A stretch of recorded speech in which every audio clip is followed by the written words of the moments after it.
Susan. They're rated G.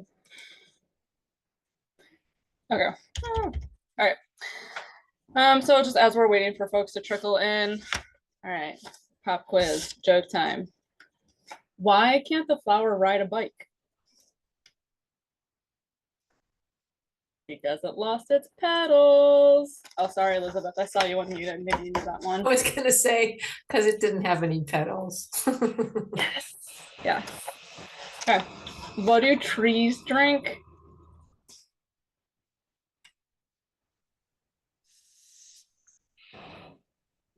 Sap. Oh, that's a good one. Very close. They're very similar. Root beer. Oh, that's good. And this is my last one. I did look at a lot of planning jokes, and this is the one I thought would be best for this audience. Why are the wheat and corn farmers always up to date? Because they know how to stock their information.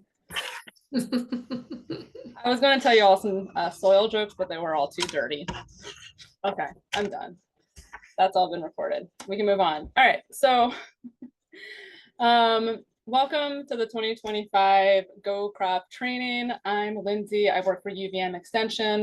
My contact information is listed here.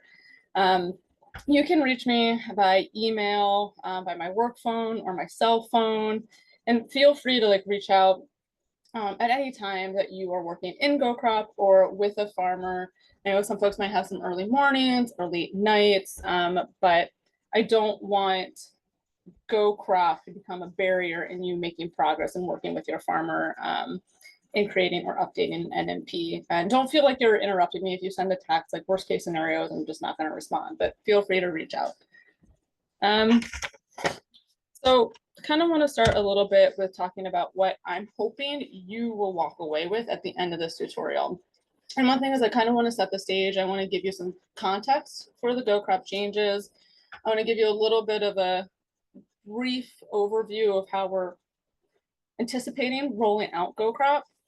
And I want to walk you through creating an account, becoming familiar with goCrop. And I put a little asterisk there because I'm going to really tailor this particular tutorial to creating a plan. There are some new features and tricks that will help with updates, I think, in particular, but I just really want to streamline this to creating a plan because there's a lot to get through, and we might not make it all the way. And along the way, I want to help you learn some tips and tricks for not only creating a nutrient management plan, but working in goCrop. So this is really going to be a mashup of things you need to know to create a nutrient management plan, but also how to navigate through goCrop. And to kind of start with that a little bit too, some of the tips and tricks that I always have with me when I'm creating a plan or working on updating a plan are two resources, which are this nutrient recommendations for field crops in Vermont. Has a lot of information that might help you work through creating a nutrient management plan. And the other thing that I also keep with me too is the NRCS 590 standard, in particular, the section on the P index. So those are two resources that are helpful. And just to go back to this screen too, with my contact information, also I can be helpful. But we also have this Northwest Crops and Soils Nutrient Management website, which also has a lot of information on it, including links to those two documents that I just showed you and past recordings of nutrient management planning classes and also goCrop tutorials. So Susan, if you wouldn't mind, if you have a chance just to throw the nutrient management planning webpage in the chat so folks have that easily accessible. So goCrop changes. Why are we having this big facelift, this big change? And my question to you might be like, why not? Like, isn't it about time? It's looked kind of the same for a while. And so part of this is that, goCrop has this web interface that you're probably familiar with, or maybe not, maybe this is your first time, but also has a mobile interface. And we wanted to really connect those two into what's called like a cross-platform app, which basically means that the web page that you might be looking at on your browser, on your desktop, is going to look pretty similar as much as possible to the mobile. We also wanted to modernize its look a little bit more, kind of bring it into our current time. And then based off of feedback and our own user experience, we recognized that there was a lot of places that we could really streamline the process and make it a little bit more easy to use. And then also too, there are a bunch of online ADA requirements that goCrop now meets. So that's some good stuff. I think too, in all these changes, it's important to take a moment to thank our developer for all the time that she's put into this and really listening to our needs, but also helping us push goCrop further and thinking about how it might expand in the future and creating a design that will accommodate that. And we also have had a lot of feedback from my coworkers and colleagues and soon to be farmers on this as well. So thanks for that, and thanks in advance for that, all that's coming up. So our rollout here. We're transitioning from V3 version 3, which you'll hear me call old goCrop or version 3 throughout this presentation. Those things are interchangeable. I just want you to think about that prime the pump, that V3 equals goCrop. New goCrop, I might refer to as V4, version 4, again, interchangeable, V4, new goCrop. So just keep those in your mind. January 21st, this coming Tuesday, the day our NMP classes start, is going to be our soft launch. And what that means is that when new users, people who are just now creating a plan, when they log into goCrop, they're going to see version 4. It's all they're going to see. It's all they really need to see. That's the system they're going to operate in. Soon after that, we're going to have a transition period, which will be at this point where existing users, folks who might be updating their plans, will have access to version 3, old goCrop, and version 4, new goCrop. So simultaneously, during this transition period, farmers will have the option to opt in to version 4 and use that if they want. And if they get into version 4 and they're like, whoa, I'm not ready for this, I'm going to go back to version 3, old goCrop, classic version, they will have that option. Any information or any changes they make in version 4 will show up in version 3. Any changes they make in version 3 will show up in version 4. I mean, really, it's all the same backend, same database. It's just different user interfaces and different ways that the data is being displayed and you're interacting with the information. And then at a future date after that transition period, we're going to sunset version 3. No one's going to have access to it. And we will announce these dates as we get nearer to the time, and we will hold future tutorials on how to update goCrop. So stay tuned for that. Look out for emails from either goCrop itself or from Susan. All right, so now I'm going to transition into creating an account. And with that, I would say that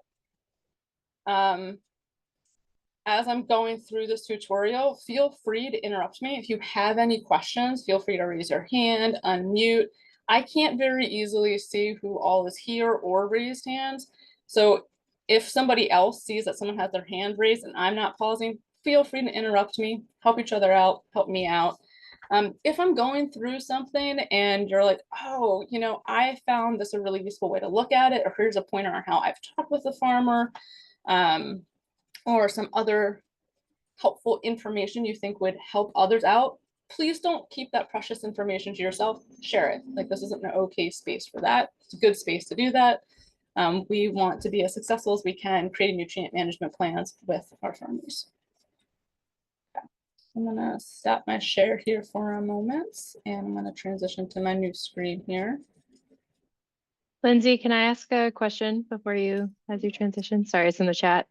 Oh, yeah, please do. Did you just answer this? I also wasn't listening. I'm wondering if you're going to do an NMP update specific training to the new goCrop, or if this is the one about the new goCrop.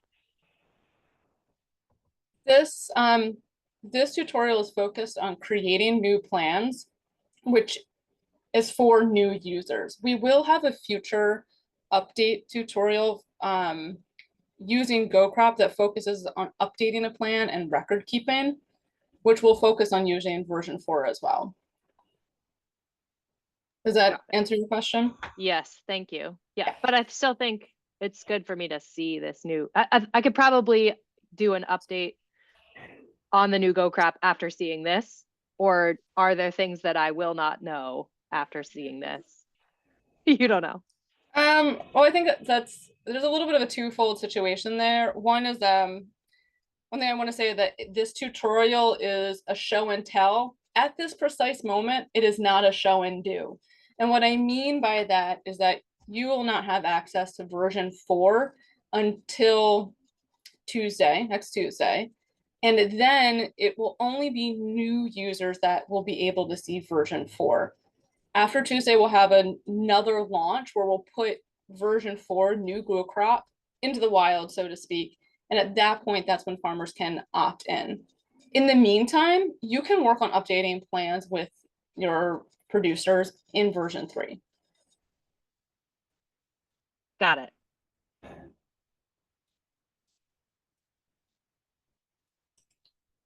All right, I think I want this one.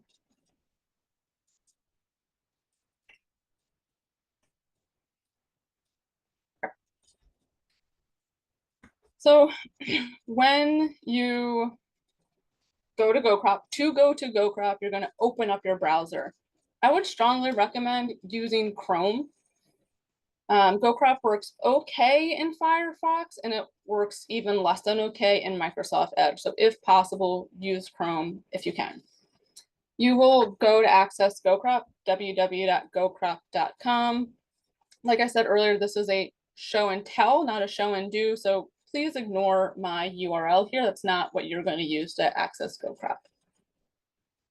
So when you go to www.gocrop.com, you will come to this site. This site, if you've used goCrop before, very familiar, not much has changed. And again, I'm going to focus a lot in here on what you need to create a plan. And to create an account is the first step in that.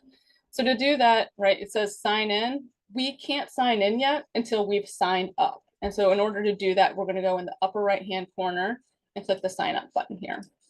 This opens up a form where we create our account. And we're going to put in our account details here.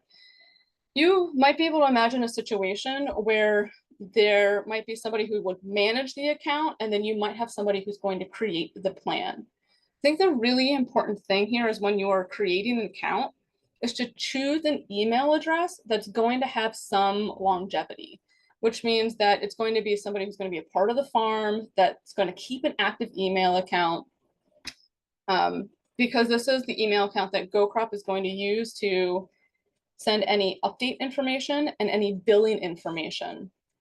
And there is a point too where folks may need to confirm their email address, and this is where that email is going to be sent to, or even they might need to update their password and they don't have access to their old email address anymore. So it just becomes this kind of complex kerfuffle to untangle because we don't have the right account email address.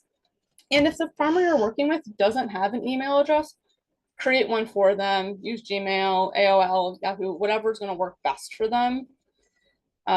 So you want to use the producer, the manager, email address here.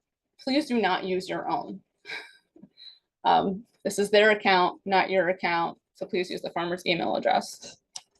So for this, I'm going to use an email address I created for this specific purpose. And then you're going to type in your password.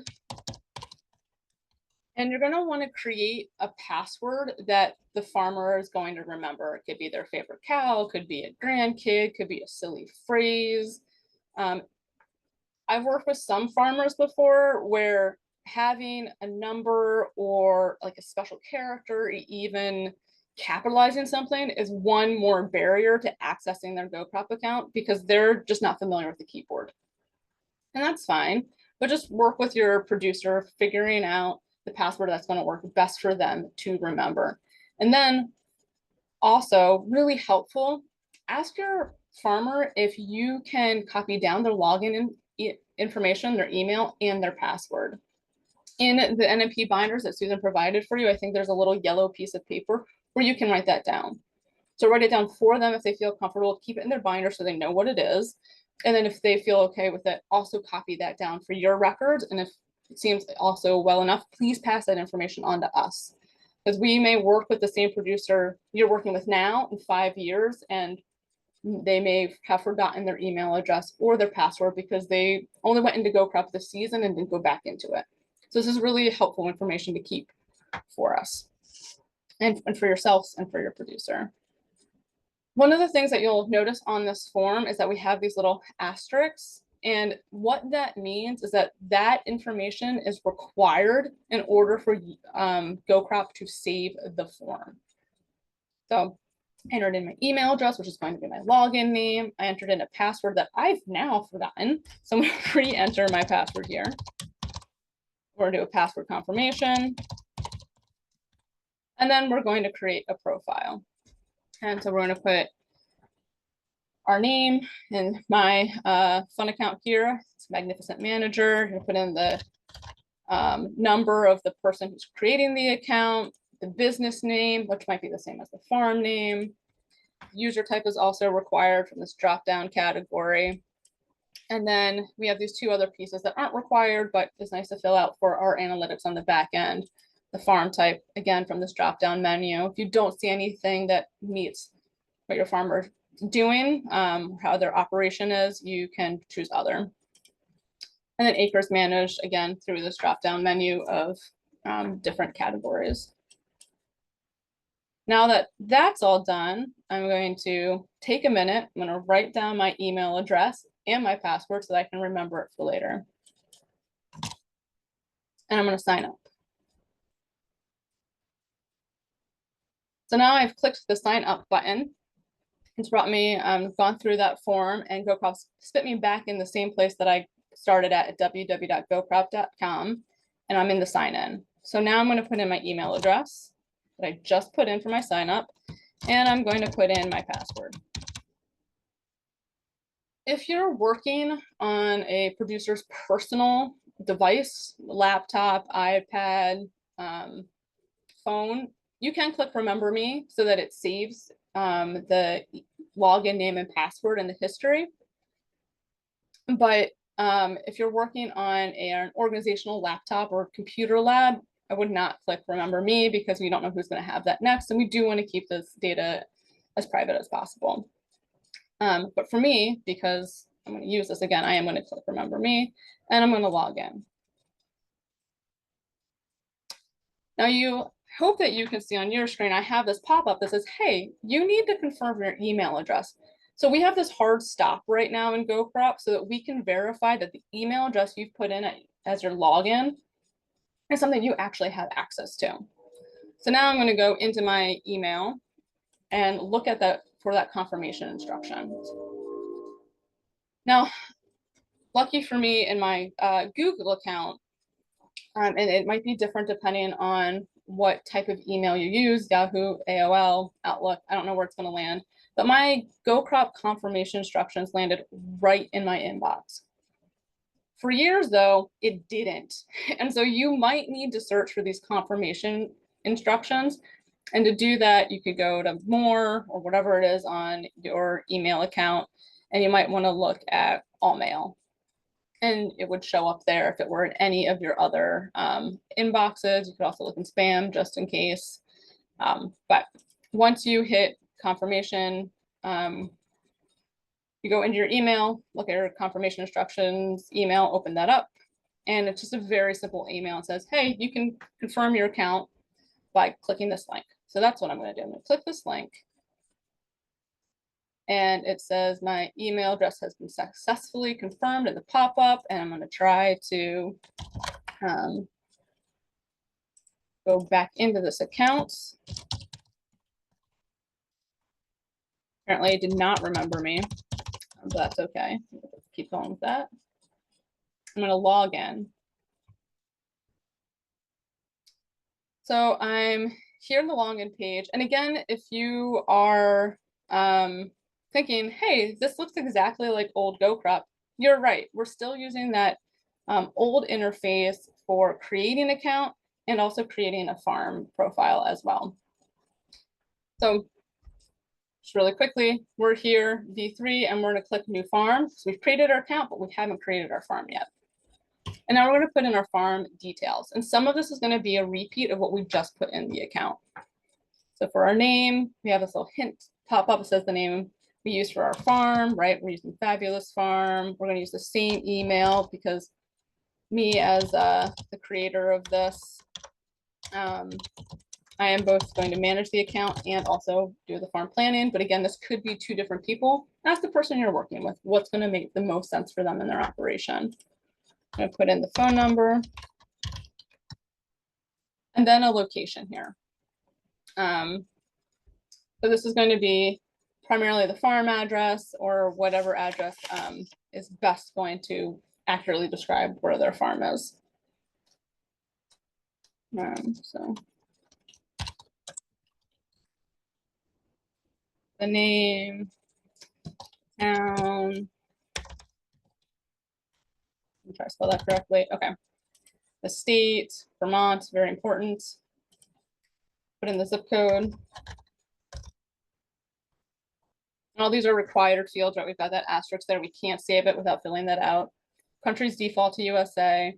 And then the county, this is really important because Surgo database, where we get our soil survey geological information from that helps fill in our soil information, is going to default to the county that we put here. You can override that when you're filling it out, but just if you're like, why are they asking for county here? That's the reason why we're asking for county right here. When you are creating a plan with someone this season, going through the class, and Susan's provided you a coupon code. If she hasn't provided you a coupon code to work with your producer, please connect with her if your producer is eligible in order to get that coupon code. But please uncheck this NMP free trial. The coupon code that Susan will share with you is 13 months, so it's a full year plus this free NMP trial.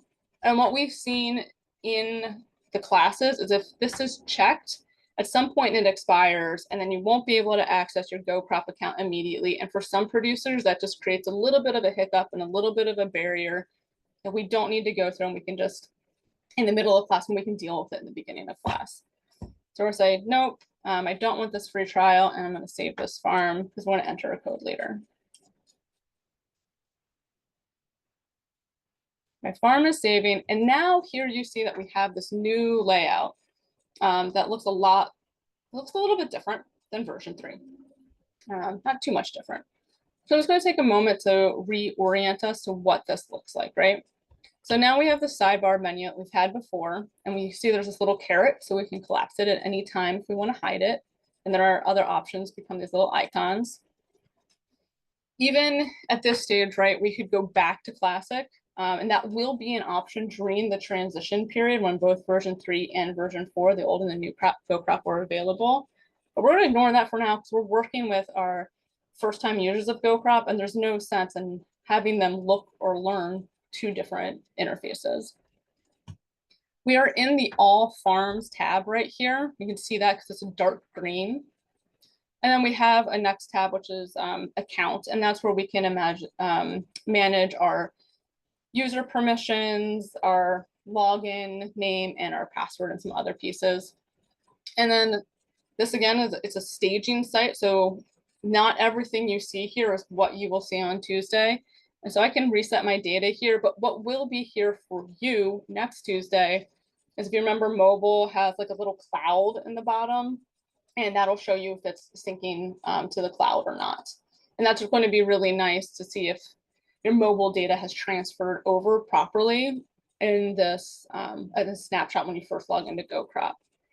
The account setting is also where you can do a hard log out from, meaning that you would have to sign back into goCrop. So we have our farm here. We don't need to add a farm, but you could imagine there might be a situation where you might be working with a producer who has two distinct farms and they want to manage them under one account. That's what this would help do. But for us right now, we're just working with our one farm. Typically, that's what you're going to see, just one farm, our Fabulous Farm. You can see we own it and that the license is active on the right. So we're going to click that. And now we have a new setting here, a new landscape, if you will. And I'm going to talk again about what we have on the side menu, and then we're going to dive into starting our plan. So on our side menu now, it's changed a little bit. You can see that we have planning, where we'll see all our plans in our goCrop account. So we'll do our record keeping, and then farm assets, which is like a mashup of where planning and records meet. And in some ways, some of what you see there is most like what you might be used to in the old goCrop. And then down below, we have this one more piece, which is farm settings, and that's where we can change overall settings for our farm, like if we want to show crop removal for every field or not, and that kind of thing. But for now, we don't need to worry about that because we're creating a plan and we're going to go in to start our plan. So we're going to do that by clicking this button up here. And now we have some preliminary information to enter here.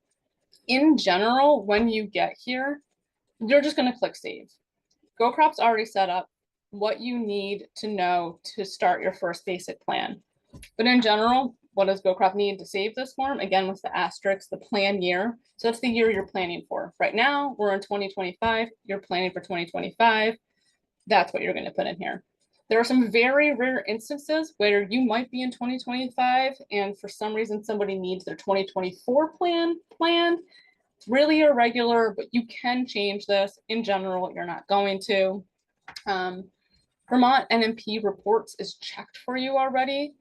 This means that goCrop's going to have the functionality to create the reports that are required by the Vermont Agency of Agriculture. There are some advanced settings. I'm not going to get into that into the interest of time right now, but this is what you need to know in order to create your plan. So we're going to click save. So we have this layout of our 2025 annual plan, and we're going to open it. So one of the new things that we've added to goCrop is this really sweet, streamlined walkthrough. And from a glance, you can see that we have this plan checklist. Everything's grayed out because we haven't started planning yet, but these are the steps we're going to need to take in order to complete our plan. We are on our 2025 annual plan dashboard, where we see that checklist. We can see our plan status and our plan settings.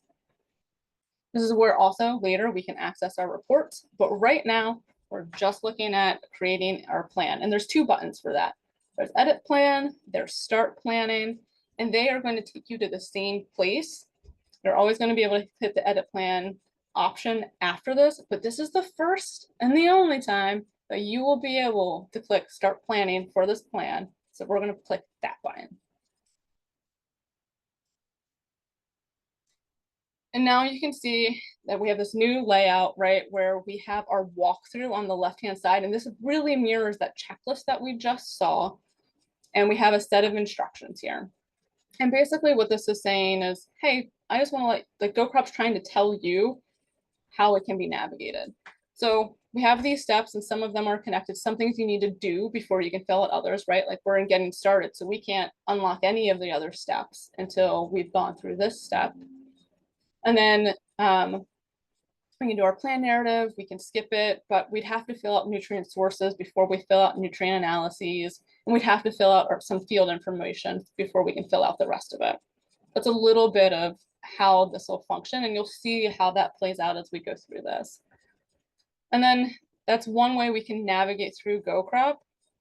And then we can also use our back buttons just like a normal browser, right? So we were just at this screen. You can see that stuff is unlocked now or more visible because we've started the plan. Then you can use our forward to go to the screen we were just at.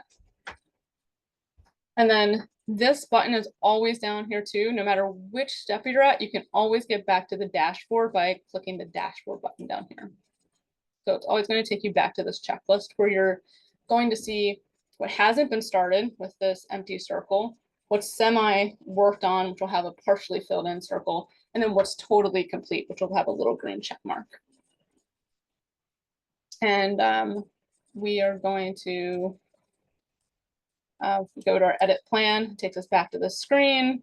We read through these instructions. We can change our plan settings, which is something that we just went into to create our plan. And now we're going to go to our plan narrative. So we can do that by clicking this Getting Started button on the right over here. So our narrative section has multiple different boxes, it has multiple steps, and you can kind of go through them at any order, but I'm going to go through them sequentially because that's how we'll go through them in class, and I think it's going to be the most streamlined way to go through them. So we'll start with the planner details. And again, we might be entering in some of the same information as we have before. And one of the new things in these forms is that in all of our forms, on some of our headings, we have these little help texts, which is indicated by this little circle with a question mark in it. And so I'm going to try to remember when we go through all these forms that I'm just going to automatically unlock them so you can see what they look like as we go through this and talk through them then as well. So here we are, we're in our plan, our farm, and we're going to put our farm name. So again, this might be exactly what we've put down for the third time, right? We put it down for our account, we put it down to create our farm account, and now we're putting it down for our plan. Just making sure we got all that. The manager, again, we're going to put that again for this year because this could change from year to year, right? Depending on what's going on, you might have one person who's making the plan and managing the farm one year and a different person the next year. You can add any notes here on the planner details. Typically, this is not something I see too often used, and any notes that you write in notes sections do not appear on reports. They are just for whoever's in that form looking at it at the time. And then we have this new section, which is a planning assistant section. And the purpose of this is, there's a couple of different purposes. One is that we've had some experiences, right, where somebody might have been in goCrop for years and they come back and they say, hey, I need to update my plan. We're like, that's great. We're going to work with you on that. And we look at their information, we say, all right, we've got to update a lot of your Russells, but we don't know who to contact for who created those Russells, and the farmer doesn't remember. So if we kind of can keep track of this, this will help us know kind of the process of where the information's been and where it's, so we can go back to that person. So for example, in that situation I just explained, if Kate Wettergrain had done the Russells last year and I was working with a farmer now, I could go back to her and say, hey, I think you have these on file. Can you just make a couple changes instead of recreating Russells all from scratch? The other piece of this is that when we are first creating a plan, especially going through a class with Heather, she's going to sign off on that plan that says, hey, this meets requirements. That's great, right?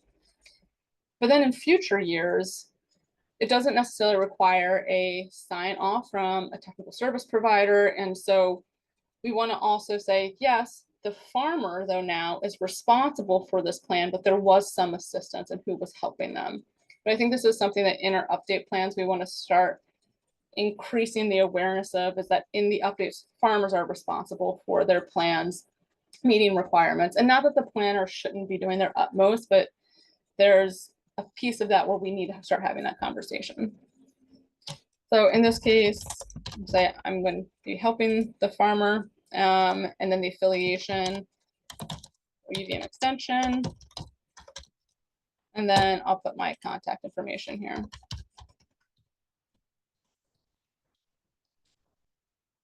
Now, there might be multiple people helping the farmer, and you can continue to add other planners. I would probably limit it to 1 or 2 folks that are initially helping. I worked a lot with Kate last year, so that's why I'm using her as an example, and then contact information here. And one of the nice things here too is if you have been working on this and something happens and someone else, your second person isn't helping as often, and you're like, this is no longer reflects the plan, they don't know a lot of the information, you can always get rid of that information by clicking this little X button here. Then we're going to save this form, and we've gone through our planner details. As we fill out the narrative sections checklist, the information starts to be displayed in the boxes below. So I'm going to go through these, and part of this is I want to share a few tips and tricks of NMP planning that we've seen kind of cause hiccups in delaying a smooth process of just a couple of items of note as we go through. Again, I'm going to click these little help text buttons. And in the plan narrative, the first question is describe your farms and plans for the future. When you're writing this, you can write incomplete sentences or not. Like this prompt will show up on reports. So whatever works for you. If you're working with a farmer and they're like, hey, I got this, and they're typing it up and they're going for it, that's great. But we've also worked with some folks where typing at all, being near a keyboard, is very uncomfortable. And so if that's the case, I would suggest that you ask your farmer, like, or producer you're working with, their level of comfort, and be like, can I type this for you? Is that okay? Do you want to drive? You want me to drive? You know, have those kind of conversations to make the class and create a nutrient management plan as easy as possible. So for this, you know, you might say something like, I'm a conventional medium farm operation, dairy. Could be an option that you put here. And then you could also have other descriptions too, of like, you know, we are, you know, produce hay, corn, and rotate. Oh, just say we have about 500 acres. Some of the things that I'm typing in now, like, really do naturally seem to fall in the category of describe your farm operations, but some of these things are also asked later in the narrative. But this is just a way to kind of put the description there in the farmer's own words. I think one of the biggest things that is important to list here is if there's going to be any changes. So there are a couple of different options here, actually a lot of different options, but one is, I would strongly suggest if there are no changes coming up within the next year or two, you say, we don't plan on changing management practices or herd size. And I would encourage using words like plan instead of saying we won't, we don't, because things are dynamic, things change, allow for that opportunity and flexibility within the plan, not to be so final. Farming's not a finality. There's a lot to consider. You know, another option might be, you could say, we or I are looking into cover cropping more and expanding our herd, or other types of diversification you might think about. Okay, so typical crop rotation. I say we've got some fields that are in permanent hay, continuous corn, meaning that they are always, have been always in corn, will be in corn in the foreseeable future, and rotate between corn and hay. As you might be able to tell, I typically work with dairy producers, so you might not be, you know, you might be working with a small goat farm or a small diversified vegetable farm, so your answers are going to look a lot different than this. And how do you determine yield goals and estimates? Our pretty much like stock answer for this, and what we're really looking for, is that we know the average weight of a bale or load and count them per field. And basically what this is saying is that the farmer is keeping harvest records, right?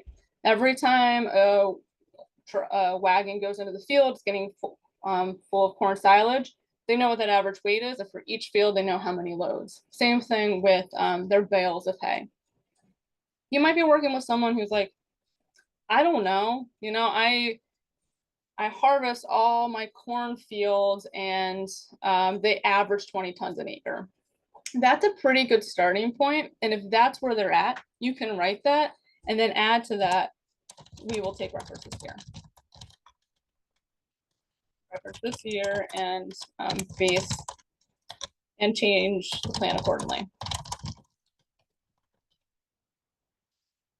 And maybe that's not happening either. Another resource to gauge regional yield values is from the soil series fact sheet. So that's another thing you'd say is like, in this plan, we based our anticipated crop yields off of the soil survey fact sheet, sorry, the soil series fact sheet, and we will update the plan accordingly when we have records.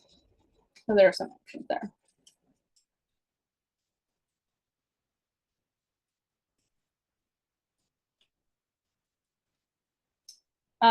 Kate, I didn't know you were here, so I hope you don't mind that I'm using your example. And I hope it looks like there was a question about farms in multiple counties. So use the one that's most ubiquitously used when you're setting up the account. And then when you're creating the soil series information, you'll have the option to change the county per field if necessary. Okay, So- awesome. Thank you. Yeah. All right, so, and then as you can see, has filled here in our little drop down. And we can go back and change any piece of information in this by either clicking the row or the little pencil icon. You can also see that as I'm filling this out, goCrop's like, yep, that's complete. We got that. And I really want to stress here that goCrop is checking for completeness. It does not check for accuracy. It does not check for correctness. So I could have written, I don't know, like web page random gobbledygook here in any of my farm information, and goCrop would still say that's complete because you wrote something. So goCrop's just helping you know if it's done, not if it is accurate, just that it's filled out. So we can go on and look at our manure tab here. When do you apply manure? This is from a drop down button. Here are options. You might off the bat be like, well, we only apply summer and fall or spring and fall, and that's not an option. That is when you're applying. Still just choose spring, summer, and fall. It'll cover all your bases, and there's a narrative section below where you can kind of explain that a little bit more. How long before you incorporate applications on average? So this can be a little bit tricky now, right? Because maybe on the corn ground, your producer uses all injection, so that's immediate, but on their hay ground, they're broadcasting and not incorporating. So if that's the case, you know, you could, depends on how you want to split this. I think how I might approach this is thinking, well, is there more core ground or hay ground? What is primarily being used? And then describe that in the narrative. So maybe in this example, I'm going to have more hay ground than corn ground that I'm broadcasting on. And now I can describe my nutrient management systems. Again, there's this little help text, and I'm opening up all my help texts, but if I didn't want to see it, I could just close it with this little X. That's true for all of them. And so here I'd be like, you know, we have a pit for our dairy and wastewater. I have a stack for the heifers. I spread, let's say maybe I inject on corn in spring and fall, and I broadcast on hay in the summer. Or maybe probably more accurately, like throughout the growing season. There can be more detail, other detail in there, but I think what the basics we're looking for is what are your manure storage containers and how in general do you spread, when you spread, where you spread. But also add that there is a section, as you can kind of see on the left, right, where we need to add nutrient analyses for our manure storages. In the event that your producer does not have manure analysis, they can use book values, but this is a really great section to make note of that. So maybe in this example, maybe your manure samples are sent in, but you don't have the lab results back yet. So it's not too bad to make a note here. We don't have our manure results back. We are using book values. Save this. If I didn't want to save this and just get out of the box, I could close it or discard my changes, but I'm going to click save because I want to keep that there. Our next box is tillage. You might be working with a producer who's no-till, and there are two options for that, not applicable, or at the very bottom, no-till. You might be working with somebody who does plow every year, and you might be working with someone who's like, I plow very little, but I do some tillage as necessary. So if that's the use case you've got, or there are generally no-till, like 80–90% of the time, you can click no-till. But the other option is to say, all right, you know what? Sometimes I disc when I'm going from rotating from hay to corn, and then I will smooth out the ground on that disc field or some cornfields as needed with my field cultivator. And then you can describe a little bit more about how the producer approaches tillage. So say in general, corn ground is no-till, less rough than field cultivated. When rotating hay to corn, disc then smooth with cultivator. This is just a stock example of something that might be out there. Will be different and unique for the producer you're working with. Again, shows up in the down below. Look at our watershed. So you're going to put the watershed where the farm is located, the farmstead, which is a little bit funny, right? Because there might be, the farmstead might be in one watershed and a bunch of the fields might be in another, where you're going to use the watershed nearest the farm. And that's my example when we use Do It Brook, but there should be a map that'll help you figure that out through the land treatment planner that you are and have created this. I'm gonna put the help code there. That's going to be 12 digits. And then the watershed, if it's impaired or not. So now move on. If it is yes, then there is an EPA listed reason why that watershed is impaired. And it might be something like temperature, stormwater runoff, or agricultural runoff. That's what you'll enter into this section if it's applicable. Save that there. And I should say that, like, I'm filling this out because this is the order of the course, but if you don't know the answer to any of these, you can skip over them, or you can move on to the next step completely. But we're going to continue following through on this.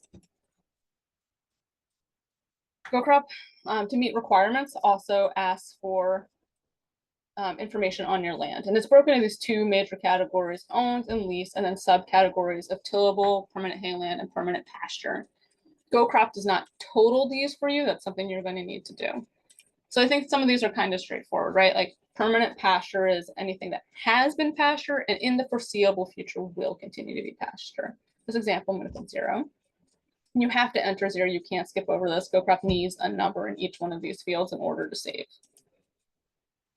And then there's permanent hayland, and that's all the acres that have been hayland and in the foreseeable future will be hayland.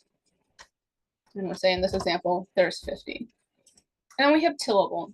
And so this tillable is going to be the land that is in annual production, whether that's corn or vegetables or soy, but it might also be in hay production right now because in the future, it is planned to be rotated into some sort of row crop or other annual production.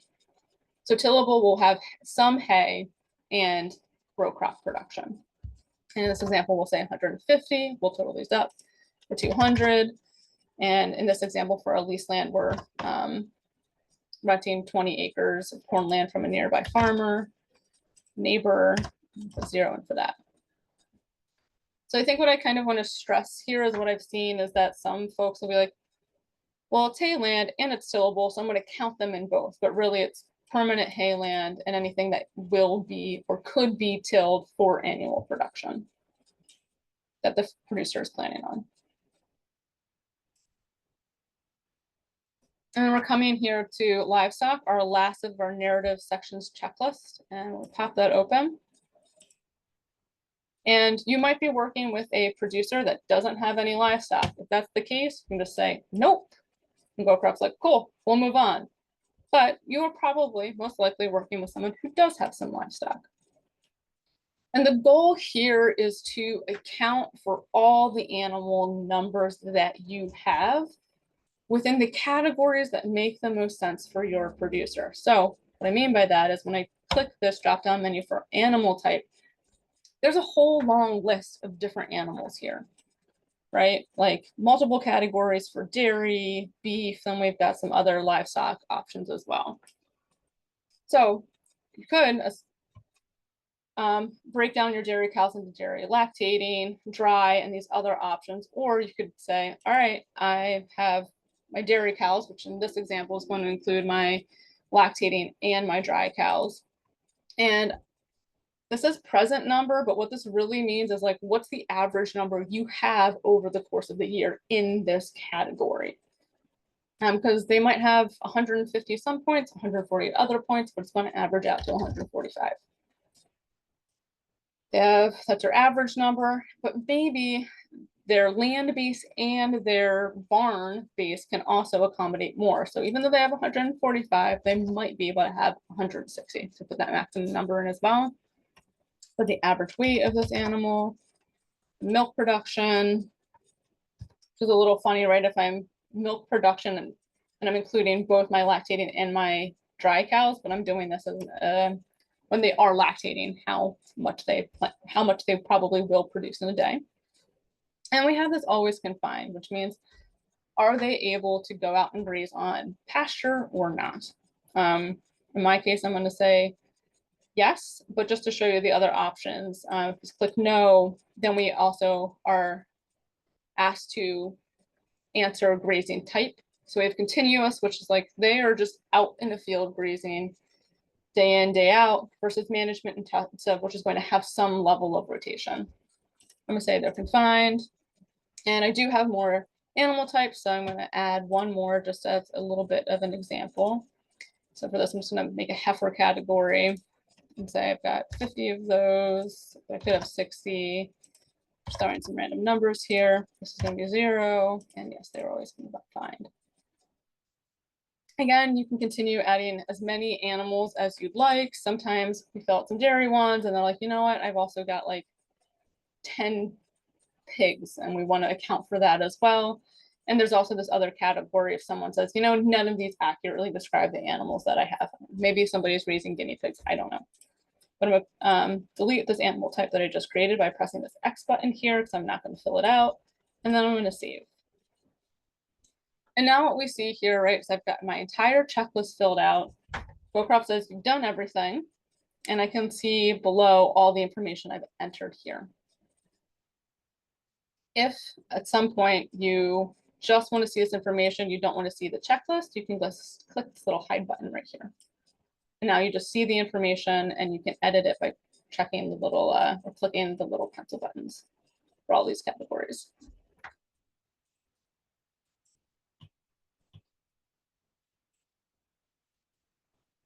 Now we're going to move on to the next step. And I like to use this little button down here because I think it's kind of friendly, but we could also start using our checklist on the side. And we know that we're in the plan narrative because this is filled in.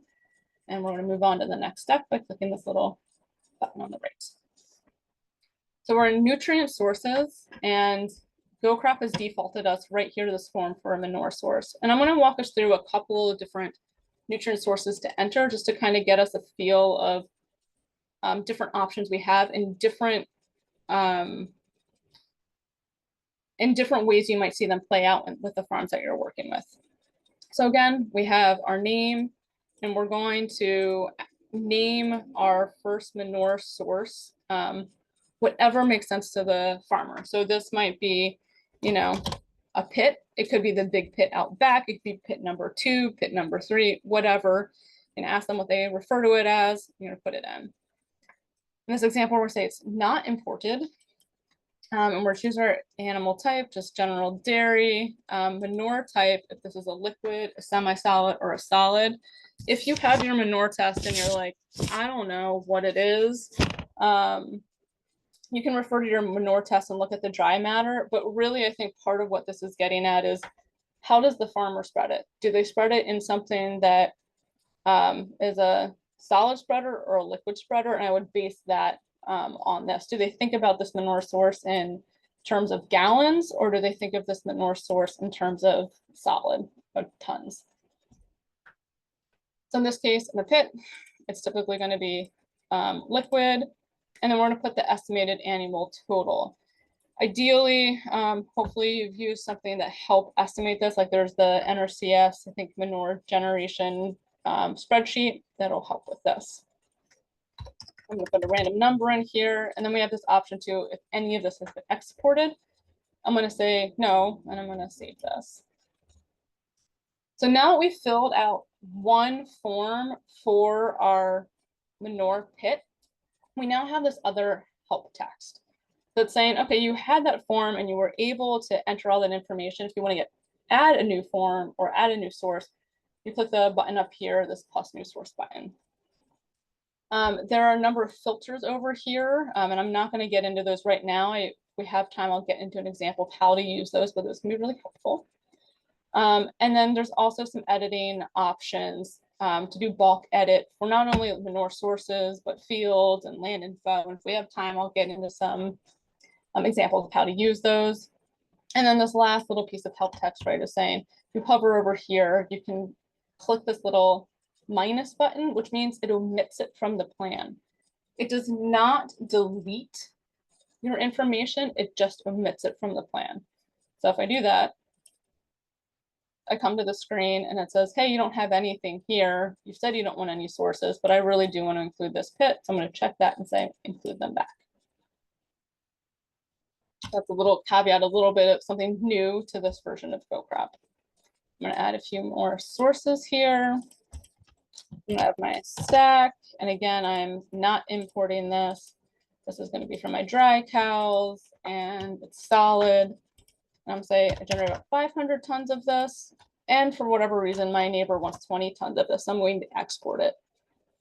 In the event that your producer is importing or exporting manure, it's great to put that in the plan, but please also let them know that there does need to be an import-export agreement. And I think there's a version of that in your binders, and it's pretty simple. It's just as like farm name is exporting X amount to other farm name, both parties sign it.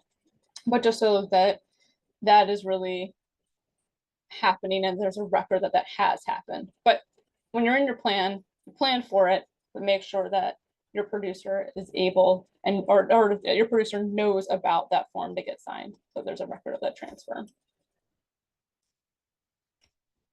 And then also in this example too, we'll put another manure source in here.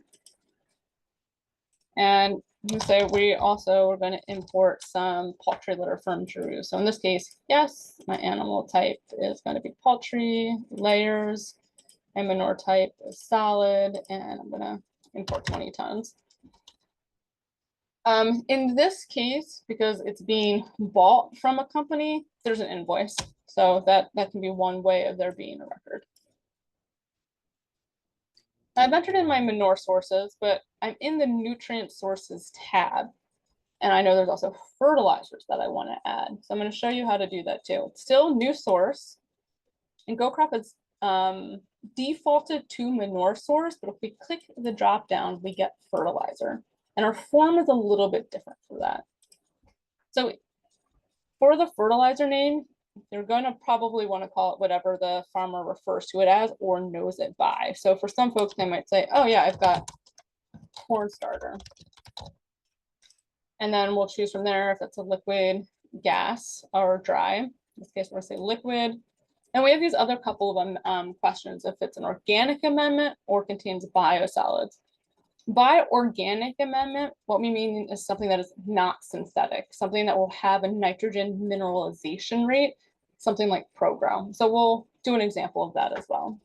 But for now, this is all I need to know to save my nutrient source. And let's say we're also going to have some nitan as, again, don't forget to change your drop down to fertilizer. So whatever, nitan as a fertilizer, that's also going to be a liquid. I'm going to save that. And I'm going to add 2 more fertilizer sources here just to have some more examples. Again, using the drop down fertilizer. And again, our asterisk, the only thing we really need to save in here, the only thing we need to input here to save our form is the name. And for this, we'll say we'll put urea in, this is dry, save that, come back and we can see that we've got our list here of manure sources and fertilizer. We'll continue and add one more, again, change to a fertilizer dropdown, and do ProGrow. And again, this is also dry. And this I'm going to say is an organic amendment, and then I'll click save. So all of my information for just my nutrient sources is complete. I've entered in that they exist in the bare minimum of the state that they exist in. That's a dry, liquid, or gas. So my next step here is I want to move on to the next step, our nutrient analyses. And again, we have a list of all the nutrient sources we just added. And now on the right, we can see that none of them have tests, so they're all due for a test. So we're going to click on our first manure source, Drew's, and we're going to add a manure test. And this manure test is a manure test form. So since I clicked on Drew's, that's what's showing, but I could change it to any of my other manure sources here if I wanted to. I just want to let you know that exists. But if we already use this as designed, we're just going to stay with Drew's. And the test date is required. The test date defaults to the current date.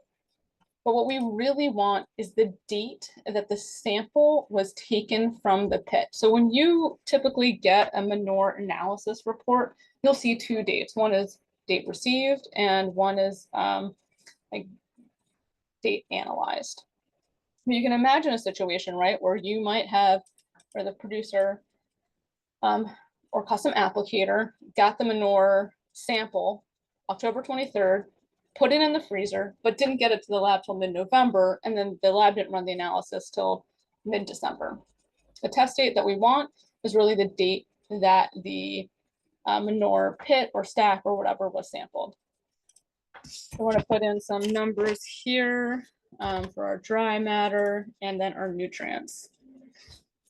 goCrop defaults to showing you the nutrients that are required to meet the state agency reporting requirements. That's inorganic nitrogen, organic nitrogen, phosphate, and potassium. There are other nutrients on your manure analysis test. I would advise at this point in creating a plan not to enter them. Just put these basic 4 in plus the dry matter. That's all goCrop really needs. Unless the producer says, I want to follow this one nutrient that's really important to me. It typically doesn't happen, but if that is the case, you can add another nutrient record, right, or not record, but a line here with the add another button. Again, I'm not going to advise to do that, so we're just going to delete that, but just to let you know that it's there.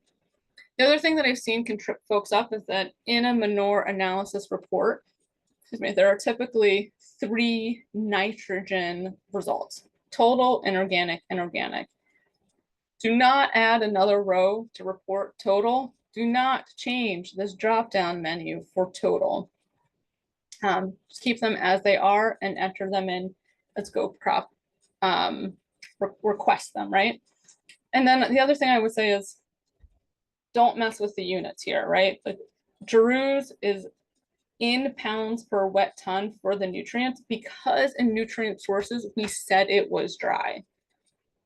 So if you've gotten to this point and you're like, well, actually it's a liquid, I would close out of this form, go to nutrient sources, and change your manure source to the actual state of matter that it's in. It'll cause some hiccups if these two things don't align. So if you're at this point and you think you need to fix it, don't fix it here, fix it back at the source, which in this case is nutrient sources. Again, doesn't happen too often, but on the rare occasion that I have seen it happen, it causes quite a bit of confusion. All right, so we're going to put these values in here for our inorganic nitrogen, organic nitrogen, phosphorus, and potassium. The other thing that I would note here too is that in this example, I am using book values from the nutrient recommendation guidebook. And if you are doing something like that, maybe it's like a placeholder because you haven't gotten your results back, or the producer you're working with hasn't even taken a manure sample, that's okay. But we are going to write a note here, maybe that says using book values.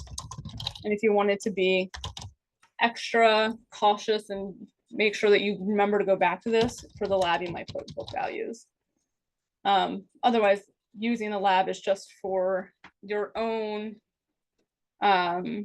records of which lab your samples have been going to. And in general, when taking manure samples or soil test samples and submitting them to a lab, try to be as consistent with the time of year and the lab that you're choosing. Same lab, similar time of year if possible. So we'll save this. And now I kind of want to, there's a couple things, right? So right now we've got my manure test here. I can always add a new manure test. If I click this row, I'll be able to edit it. And you can also see now that my layout's a little bit different because I was in the list, right? I was here, I clicked Peruse, and now it shows me this other way of interacting with the information I've put in. And one is that I can start to cycle through my list instead of going back to the list. So Peruse was first, now I'm at my pit. I can add a manure test for my pit, similar information. In the interest of time, I'm gonna cycle through these until I get to one of my fertilizers like corn starter. Again, this says it's due for a test. I'm going to add a fertilizer analysis.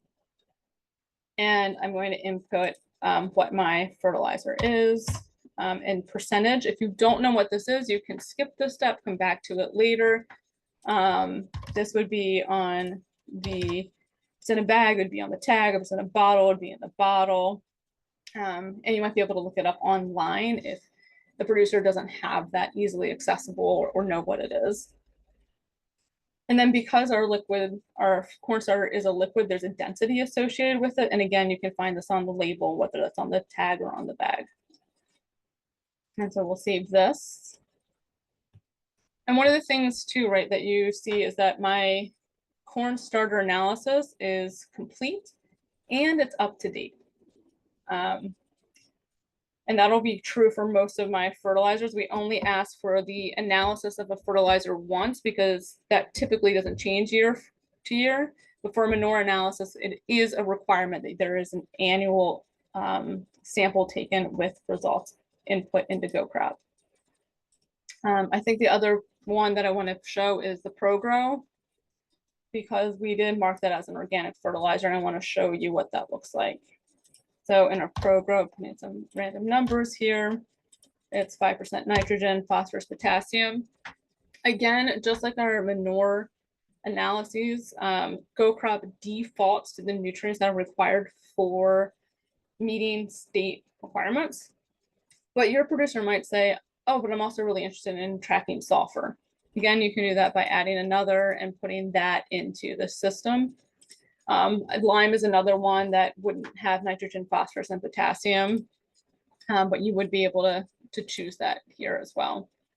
This is not a good example for ProGrow, but just wanted to let you see that that exists here.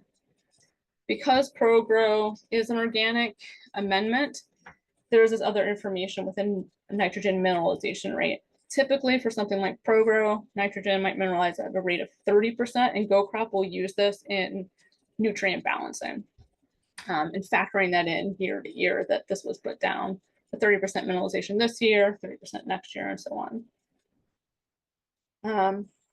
But you can also change this number if you have a different nutrient nitrogen mineralization rate. And add any notes in here. So you might say, oh, this is 20% based off of recent study, and then change that here.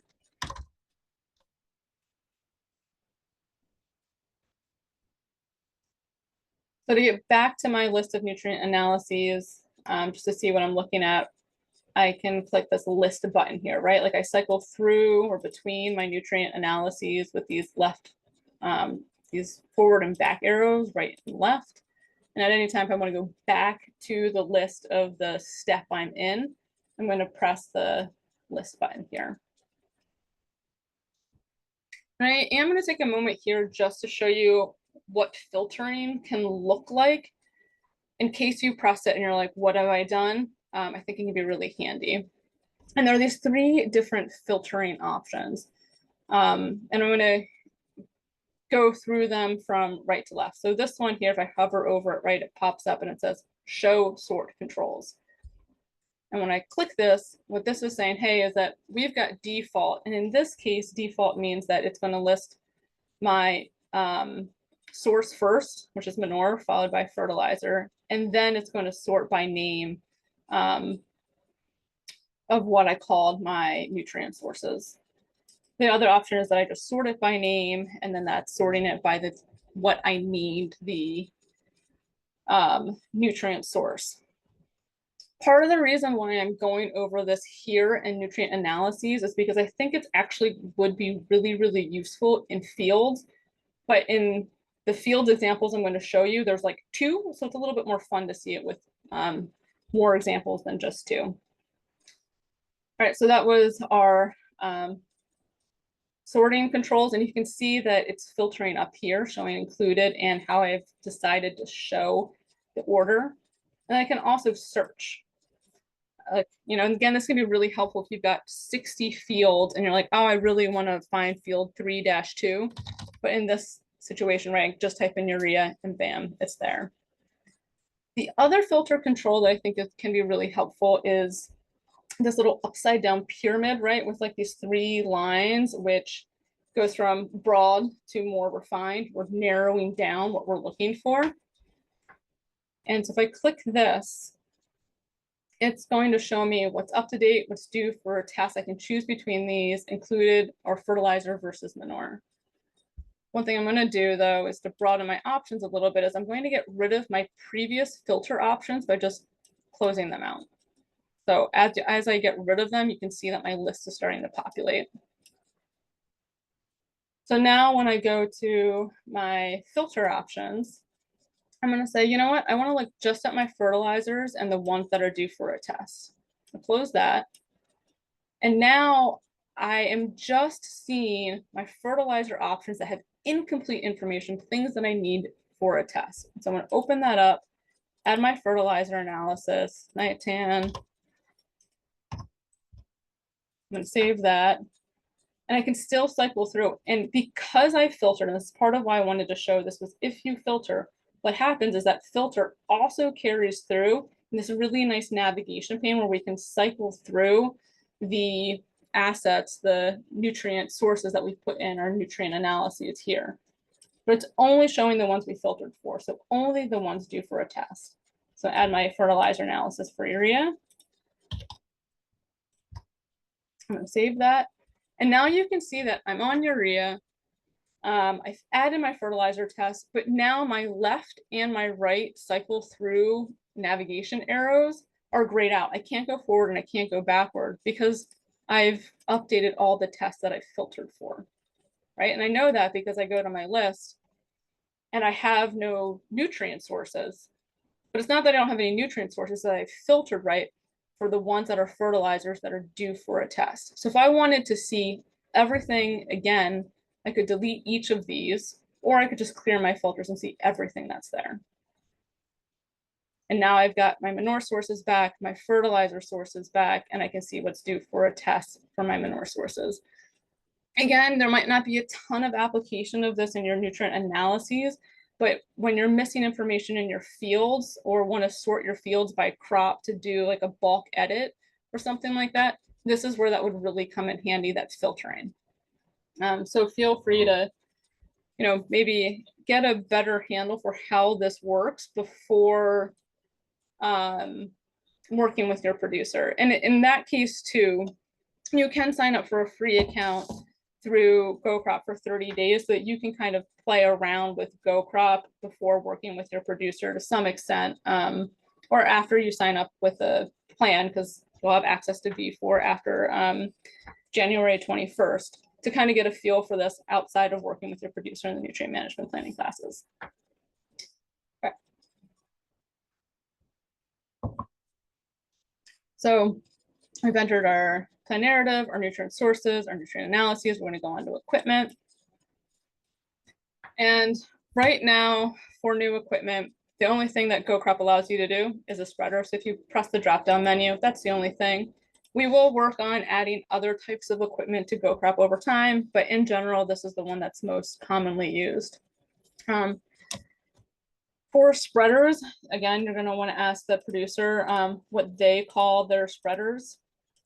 So for some folks, I'm like, I call my liquid spreader the liquid spreader. Maybe they call it the pool or whatever. They might have some other fun creative name. Whatever they choose is fine. And then you will need to choose a type, whether it's liquid, semi-solid, or solid. If you're curious about, if you're not sure again which type, I would ask again, like the producer, and how they think about how they're applying the manure to their fields. If it's liquid, if it's going to be in gallons. If it's semi-solid or solid, it's going to be in tons. And then with the size, we'll put in here, typically we would want to put something like it holds 7,500 gallons, but I would also ask like what the size of their tank is. It might hold 7,500 gallons, but I would also ask them, how full do you typically make it? In general, right, if there's a producer and they're filling their tank, they're going to want to fill it as full as possible for less passes, less trips. All of that stuff makes a ton of sense. But there might be some producers who don't fill it all the way for whatever reasons. Maybe it's an old piece of equipment, can't handle the weight. But it is important to get an idea of what the size of the spreader is and how full they use it, because goCrop will use this information in recommendations. If you say like, you have a certain rate based off of, if you're, make sure I'm clear on this. If you're in your recommendations in your nutrient planning and the plan is to spread 5,000 gallons per acre on a field, based off of the size of the equipment you're using, goCrop will do that calculation for you and say, okay, to meet that plan, you're going to need X number of loads. So that's why it's important to think about not only the size, but what's actually getting taken out into the field with that piece of equipment. I have this question calibrated, yes or no. In order for a plan to meet the requirements, the piece of equipment has to be calibrated. And in general, what that means is that when the farmer goes out, or the custom applicator or whoever goes out into the field with their spreading equipment, they know that at a certain rate, a certain speed across the field with a certain opening of their equipment, it's going to produce X number of gallons per acre or tons per acre. And then the other question to go along with this spreader is if it's custom applied or not. Another way that something could be calibrated, so to speak, is with a variable rate flow meter, something where the farmer knows as they're going through how much they're putting on, or the custom applicator.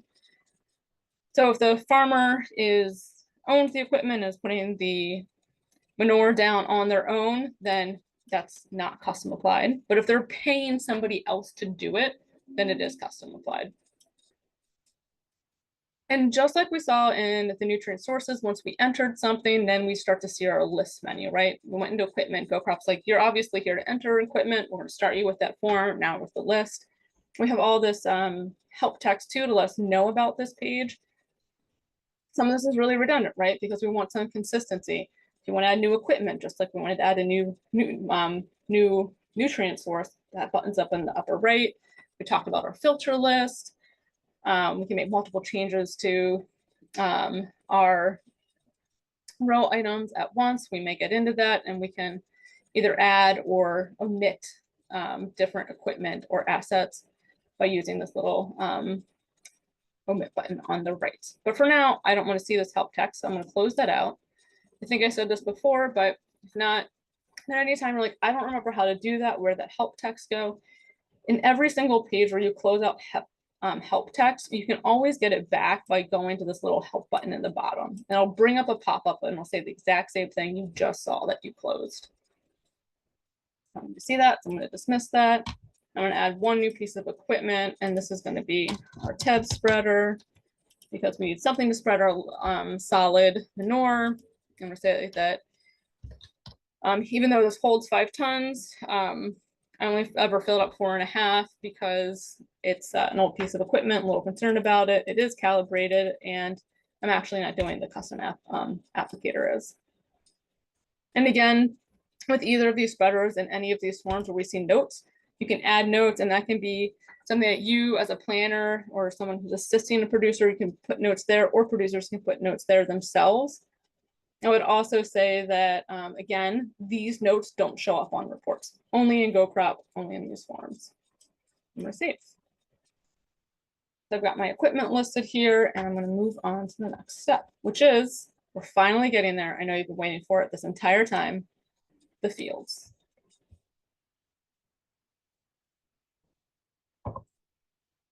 Our field form, just to get things started, is real short and sweet. And you can see, right, we've got these asterisks here in field name or track and field numbers. And I'm going to show you an example here where maybe you're working with a producer and they call both their field name, they call their field name by their track and field numbers. If that's the case, we can just fill the track and field numbers in, and goCrop will fill in the rest for you later. And one of the nice things here is that you might be working with someone who has multiple FSA, Farm Service Agency, tract and field numbers in the same unit of land that they manage in a field, right?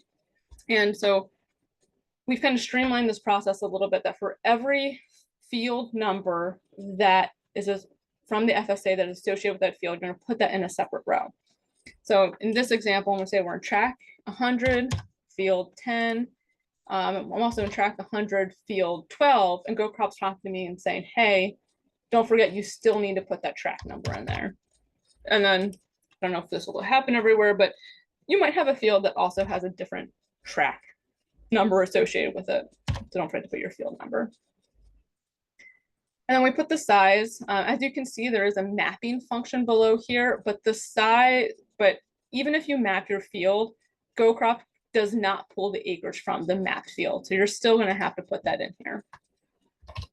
And then we'll choose ownership type, either owned or leased. And then we're going to map our fields. For the very first field you map, goCrop's centering it on Vermont. Once you map one field, it'll start centering it around those fields. Just a quick orientation here for folks who might not be familiar with this is that we can change our layout to map or satellite. I prefer satellite because then we can see some of the vegetation. There are these icons to pan or draw your polygon, but you can also move around the map by pressing your left mouse button and just kind of dragging around. And then if you wanted to draw a polygon, you could just start moving your mouse and clicking to drop those dots. And to fill a polygon, you go back to the first point you made to complete the circle, and then it fills in. I have just mapped a ridiculous amount of Vermont, not a reasonable field. I'm going to trash that. To show you the trash button too. I'm going to get rid of that. But I do, and then you can also zoom in with your plus and your minus buttons here. You can also zoom in with your flywheel. And then this is still kind of tiny. So what I'm going to do is make it big by pressing the full screen view, which is like the square with the little hash marks around it. So I'm going to make that bigger. And I'm going to randomly zoom in until I start seeing a field that I can outline. It's like we're going for Stark Sparrow, but of course you would want to try to navigate to the field that your farm is on. And I'm going to just outline this random field. Done that, goCrop says great, we've got your polygon, that looks excellent. And now I've mapped my field. You do not have to map fields, right? There's no little asterisk here that says you have to map a field to save this form. But I think mapping is really helpful for a couple of different reasons. One is that it provides a nice visual for you and the farmer to know which field you're talking about. Two is that in the event that your producer is, or maybe if somebody they're working with who's using the goCrop app, they can both enter records from a field list menu and also for a map menu, which can be really helpful if the person who's entering records, spreading manure, for example, isn't really that familiar with the farm or the field names. They will know where they're spreading the manure by looking at the satellite picture. So that can be really helpful. And then the third thing that this does is that it will connect it to the soil survey geological database, Surgo, and that'll help goCrop pull soils information from that database so you don't have to enter it. So I'm pro mapping, but it's not necessary, but it can be really helpful. So like I said, like all I did was I entered in my track and field numbers, and goCrop was like, all right, that's also going to be the field name, but I actually just do want to call this my square field. So I'm going to do that. I'm going to spell that correctly. And I'm going to save that here.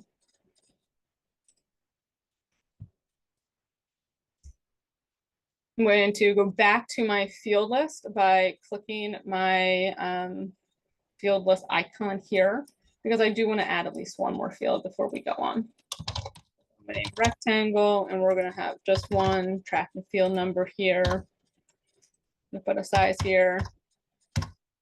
And now you can see that instead of zooming all the way across Vermont, I am zoomed in to my field that I just mapped. And the field I just mapped is outlined in yellow. And we would see other fields that I had mapped to if they were here in yellow. Zoom out a little bit. I'm going to make my rectangle field here. The mapping unit of the field I am on is always going to be outlined in red. So that's just one thing to keep in mind.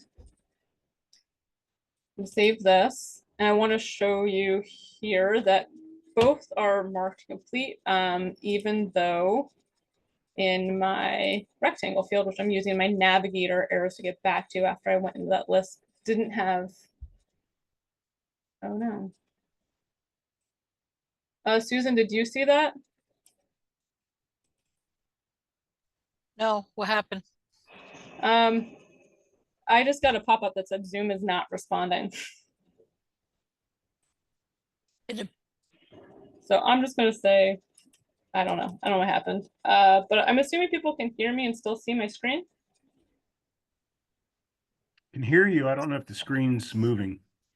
I am on fields rectangles right now, and I'm changing ownership to least. We can still see it. Sweet, thanks watch party. And it looks like it's still taping, recording. So keep going. All right, thank you. Sorry about that. I don't know what happens. Boom.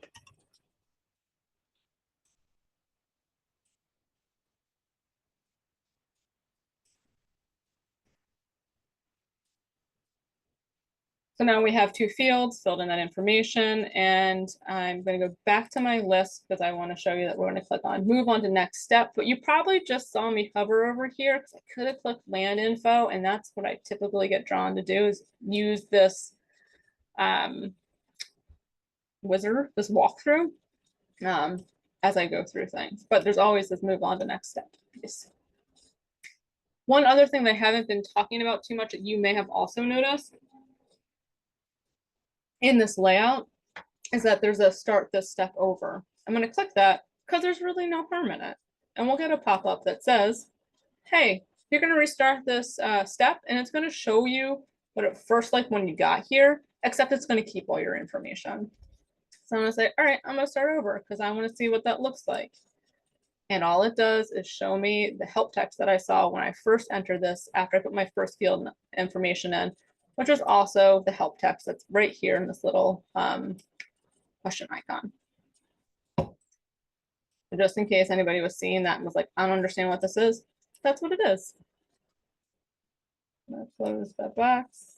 I'm not going to close that box. It won't let me right now, but I am going to move on to the next step. All right, so for land info, what this is asking for is soils information, and we know that because it says soils blank right here. And it's also letting us know that we can copy some information over, and I'm going to show you what that looks like because that can be really helpful too. So I'm gonna open this up, and it has our mapping information. And this isn't hooked up today, but it will be, where Surgo will pull a bunch of your soils information for you. We don't have that right now with the soil series information. So what I'm going to do is just randomly choose things from our drop-down menu that may not match. And even if Surgo were to pull this data for you, sometimes it might be incorrect, and you can always manually change it. And then sometimes it also doesn't pull some information, like it might not know water table depth, and that's something that you'd have to fill in. I'm going to fill in a couple of these other things. And just to kind of reiterate, these first 5 things typically are pulled from Surgo, but you can always find them on your soil series fact sheet too. But the nitrogen leaching index is something that used to be provided by land treatment planners on maps, but might now just be in a spreadsheet form to keep a record of that. And the tolerable soil loss is something that is from the soils series fact sheet. The tolerable soil loss is something that is basically what it's getting at is the amount of soil that a field can lose on a per acre basis and still be considered sustainable by NRCS standards. This is an inherent soil property. This has nothing to do with management practices. Some soils are inherently more susceptible to erosion than others. All right, that's the value that goes here. Typically, I have seen 3 and 5 tons per acre per year.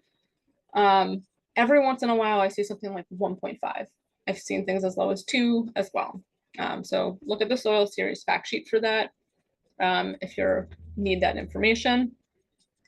And then we also have this other information, like we need the elevation, put a random number in here, and distance to stream. A couple of notes on this is that you might be thinking, what in the world does elevation have to do with nutrient management planning? And a lot of this information feeds into the phosphorus index. The phosphorus index is a tool, it's a model to kind of estimate how the, or I shouldn't say estimate, but it measures the potential of phosphorus to leave from fields. And elevation plays into that because that that influences the amount of precipitation an area receives, and the more precipitation an area receives, the higher the potential for erosion and phosphorus to leave the field. By leaving the field, I mean leave the field and go into a surface water. And that's part of the reason why we also ask this question of a distance to stream. And this distance to stream, really nice. You can look at the map up here. I think a lot of land treatment planners also provide this information because they measure it on a map. But it's from the edge of field to the closest surface water.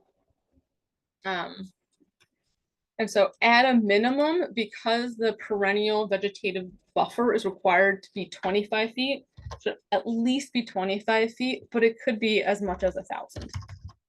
So it's where the edge of field is to the surface water. So I've saved my my information here, and I'm going to go back to the list because I want to show you a couple of features from goCrop that could be helpful in these situations. Particularly, right, if I'm going to click on my rectangle field, because I know I have information there, although it's incomplete, and my square field is soils blank. So what I'm going to do is click on my square field because I want to copy the information from my rectangle field to my square field. I'm going to do that by pressing the plus copy button. And again, I'm copying my land information in the land information tab to my square field. I'm going to choose from my rectangle field. If I had more fields to choose from, this would show up in this drop-down menu, but in this example, I only have 2 fields. So I'm copy this. And my copy function didn't work, but if it had, this stuff would be filled in with that. But that's one way that goCrop will work on Tuesday with that. My apologies. Some of this is, there was a new release at noon, and so This was slated to be a part of that, but was not. So just give me some grace in that not totally working. But what I do want to try now, and we'll see if this works, is a bulk edit. And so this is a situation where I know that I want my rectangle information to be the same as my square. And in the process, I'm going to be able to fill in some of the incomplete information. So I'm going to go to my edit button. And just to double check that we know what's happening here or what fields we're working with, we're going to show selected. And I've chosen my rectangle and square fields, meaning that I want the land information for my rectangle and square fields to be the same. And what we see here is that there's multiple drainage class values, and that's appearing because, remember, I think I had my rectangle filled out and my square wasn't. So goCrop is looking at both of those forms and saying they're not the same, but I'm going to make them the same. Same for the hydrological group and same for the flood potential. My water table depth does not show multiple values because I didn't enter anything in for either of the fields. 1 to 2 feet. Take my depth of bedrock. Let's kind of go through this. And I'm going to save this as a bulk edit. So again, this is really helpful if you've got the same information that needs to be put into multiple fields at once. You can just check them all and say, this is what I'm entering. They're really helpful. And now that did work, that did save, even though both of these are listed as incomplete. And I'll just say that part of the reason why goCrop is flagging these as incomplete right now is because I don't have the ability to enter soil series information, but everything's filled in my rectangle and everything's filled in my square. So it's a really new helpful tool, is that bulk edit function that you can use in multiple steps, but land info is one of the ones that is, I think, one of the most relevant, along with risk management too.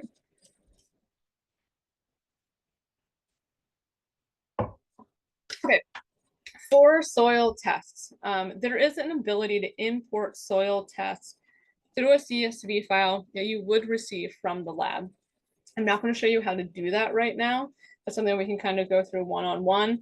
And there is a little bit of nuance to that. And if you're working with a producer now who's updated and you want to do a bulk import of soil test information, let me know. I'm happy to work with you on that. But in another way to enter soil test information is one by one. So maybe it doesn't make sense to go through all the import process because you only have one update soil test to add. So to do that, we're going to go into the field we want to add our soil test for, just like in our nutrient sources and equipment. We have our add soil test up here. It's telling us what the rectangle is, sample date. Again, we're going to choose that to when the soil sample was taken, not when it was received at the lab, not when the test was analyzed by the lab. We have these little help text there to help kind of explain that. You can enter the lab if you want to, any notes you have about it, and then the values for your soil test. And again, when you get your soil test, just like in your manure results, you'll see a lot more nutrients than you need to enter into goCrop to meet requirements, especially when you're first creating a plan. I would err on the side of just sticking with what goCrop's asking you for. It's asking for what is needed to meet the requirements. So we got organic matter, pH, effective CUC, and then we're going to put our phosphorus values, our potassium, and our aluminum. I would also caution against changing any of the units. goCrop's asking you for what it needs. But if there was a nutrient that a farmer really wanted to track, of course you can do that by adding another.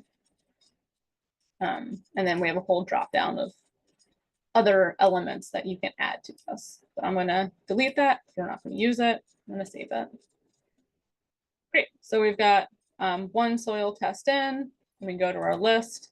And just like it showed us for our nutrient analyses, we've got our field list with our track and field number. And that says up to date or due for a test. I'm not going to fill in the soil test for a square right now. We're just going to go on to risk management for our next step. So here, right, we have our field list. And what's interesting, right, is that these fields are checked, and they're checked because I checked them in land info. And so goCrop keeps that memory because it said, oh, you flagged these and you did a bulk edit, you did something here. And maybe if you did it in land info, you might want to do it in risk management. This is a little bit of a funny example because I only have 2 fields, but you could imagine that if we had 30 fields, that being able to track what was checked throughout these certain steps could be really helpful if you know that the same fields need changes on multiple different steps. But if you want to get rid of those steps, you can just say, nope, I don't want any of that. Or maybe we do, in this case, in our example, have the same thing for both the fields for risk management. So I'm going to click edit. And again, it's going to say, hey, we've got 2 fields. What are we editing for? My rectangle and square. And we're going to fill out the rest of these questions. And again, a lot of these questions are getting at information that the P index uses. And again, that's that tool that estimates potential for phosphorus to leave the field. And so one thing that it asks is, what is the vegetated buffer width? Now, if you've got 150 feet of riparian buffer between you and the edge of your field, that's pretty straightforward. You know, like it's forest. You're going to put 150 feet. At a minimum, every field in Vermont is required to have a 25 feet vegetated buffer, perennial vegetated buffer. So this is fairly straightforward. If it's a cornfield, from the edge of the field, the cornfield to surface water, there needs to be 25 feet of perennial buffer. For a hay field, that hay field can go up to the surface edge, the water surface edge, but manure cannot be spread on that. That 25 feet of the hay field that leads up to the surface edge is considered the vegetated buffer width. You can harvest it, but you cannot spread nutrients there. Anyway, we'll get a little bit more into the nuance of that in class, but at a minimum, when you're entering this, it needs to be a minimum of 25 feet, but please look at the maps for what that vegetated buffer width actually is. Manure spreading setback, most cases, this is 0. I think of the handful of farmers that I work with, there's been one that said, no, I do have a manure spreading setback. The manure spread setback is in addition to the buffer width. So in the example of the farmer that I worked with, he had a hay field and it was bound by a pretty wet forested area. And so he had, let's say, 50 feet of forest that went up to the surface water, but that hay field around the forest was still a little wet. And he was like, just for safety's sake, I'm going to have 20 feet in addition to that forested buffer that I'm not going to spread on. That's my manure spread setback. And again, we'll get into that in class, but I just wanted to kind of prime the pump a little bit of how we sometimes look at that. How's living vegetation in April? What does fall in this category is any hay land. Because that's going to overwinter and it's going to be alive in April. What could also fall in this category is a really great living cover crop. So that might look like some really good rye drilled in the middle of September in good conditions, and it looks really great going into the winter. It's probably going to survive the winter, so we can say yes. What this does not look like is winter rye broadcast at the end of October that looks like little furry, hairy spikes that are going to winter kill as soon as frost touches it. What also doesn't apply in this is a really great radish a radish cover crop, something that's covering your entire field going into the winter. It looks lovely, it looks amazing, but it's going to die over the winter and it's not going to provide the living cover that we need to really keep that soil protected in the spring rains and thaw.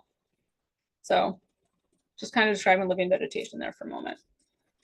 Has tile drainage. So what this is really asking is, does it have pattern tile drainage? And what I mean by that is there tile drainage every 20 to 30 feet in a pattern, like consistently in a field?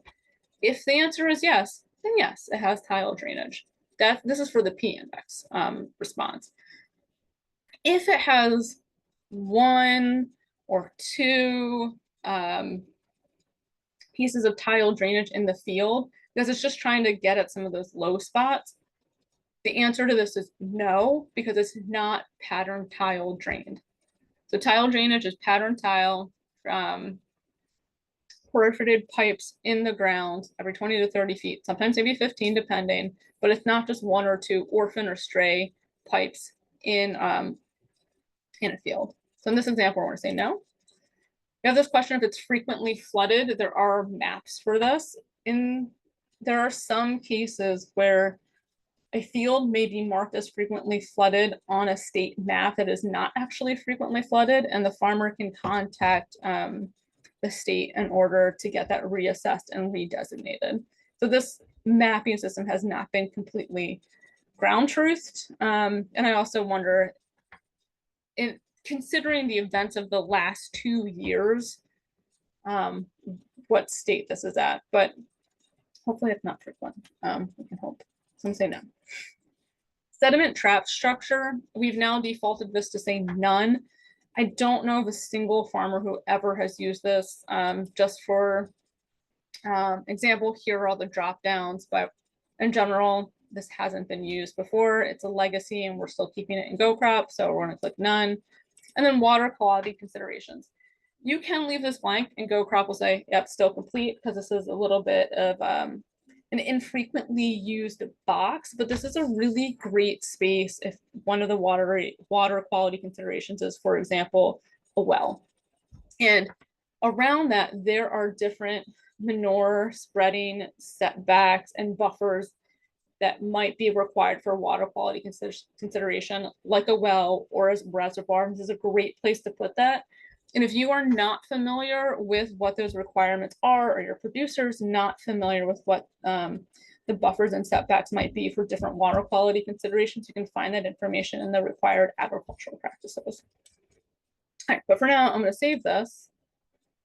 And it says, I've got this pop-up like I've seen for everything, that my changes have been saved to my 2 risk management fields. And I'm going to say I'm done. And by saying I'm done, it's going to take me back to my list, and both of those things are complete.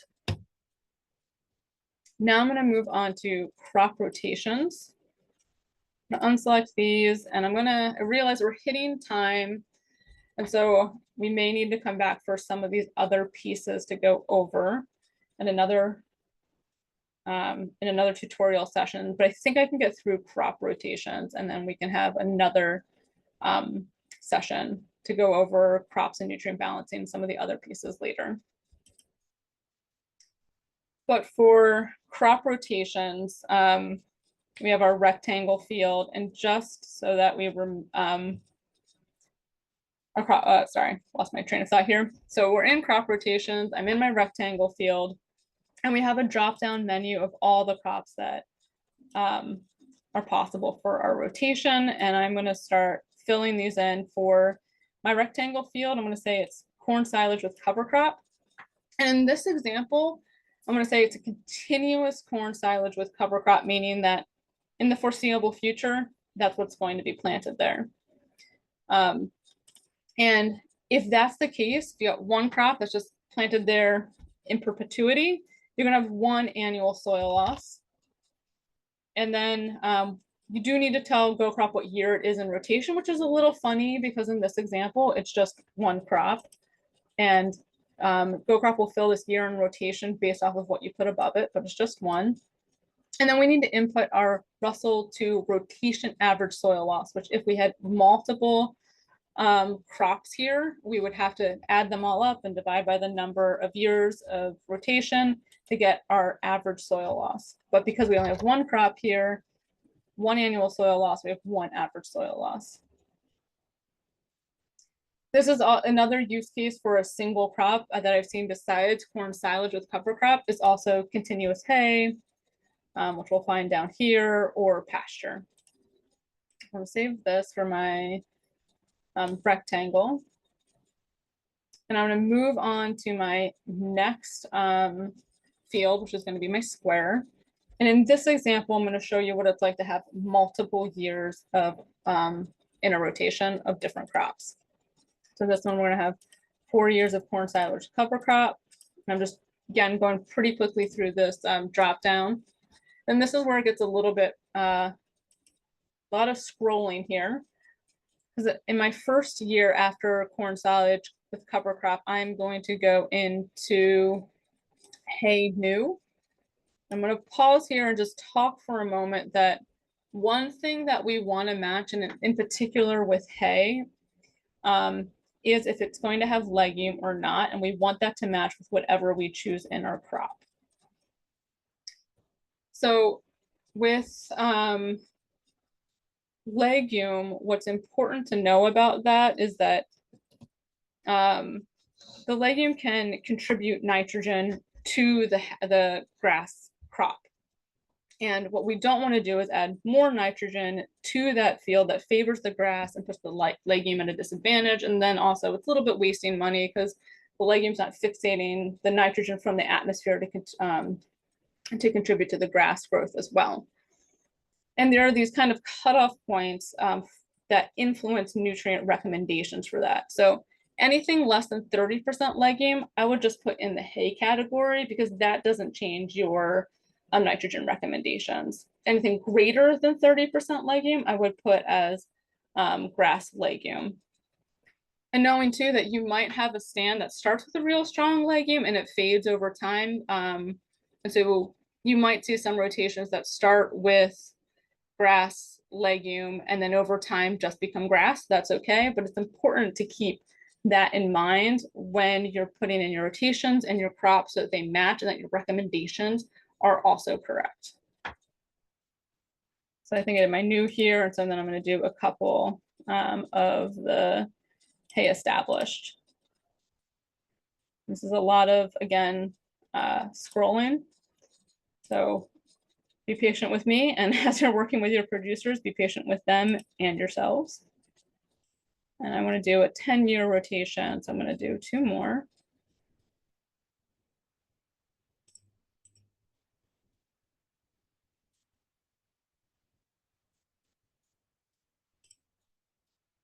And now that I have my full rotation in, I'm going to look at my Russell 2 annual soil losses. I'm going to put those in. Typically after rotating from hay to corn, we might see a legacy of some good soil health from the hay field. So our corn loss might be lower in the first year and increasingly get higher in subsequent years. And then sometimes, depending on how hay is seeded, if it's particularly if it doesn't have a nurse crop, the potential amount of loss from the Russell 2. The Russell 2 is revised universal soil loss equation. This estimates the amount of soil that will be lost in this management method based off of the factors that's put into the model, like number of tillage events, nurse crop or cover crop, and other pieces that go into a particular soil series as well. And then as the hay gets established, these yearly potential losses decrease. And I'm just putting some random numbers in here. So don't take anything too seriously there.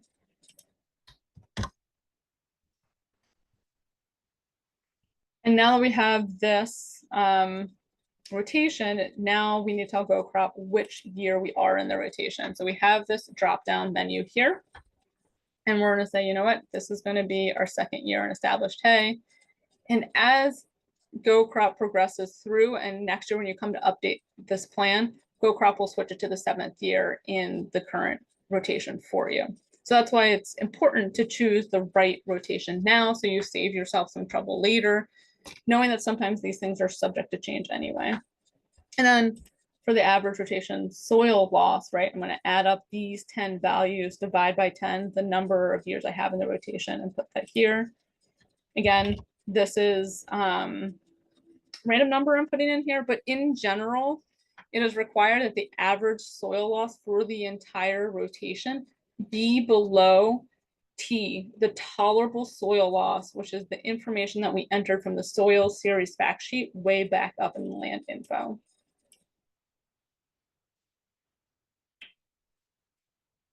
I'm going to try to squeeze crops in. I'm going to do it. So I think I can do it in 2 minutes.